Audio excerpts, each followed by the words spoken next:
Ուսանած անապատի շինարարության մասին հայտնի է, որ այն կառուցվել է 1816 թվականին, խոսքը բնականաբար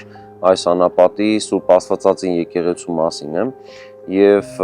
այն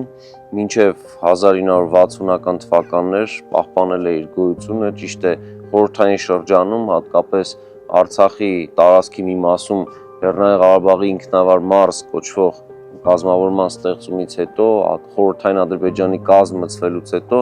այստեղ բավական լքված անմխիթար վիճակ են ստեղծել միտումնավոր խորհրդային իշխանությունները, խորհրդային Ադրբեջանի իշխանությունները, եւ ի վերջո 1960-ական թվականներին, երբ որ քաղաքաշինական նոր լուծումներ էին առաջարկում քաղաքի ընդարձակման եւ հայկական հետքի այստեղից մաքրման, փաստացի վանքից ինչ որ մնացել էր, մինչև 70-ական թվականների սկզբեր աստիճանաբար մաքրել են։ Նախագծի գլխավոր գործընկերն է Converse բանկը, ֆինանսական աշխարհի ձեր հուսալի գործընկերը։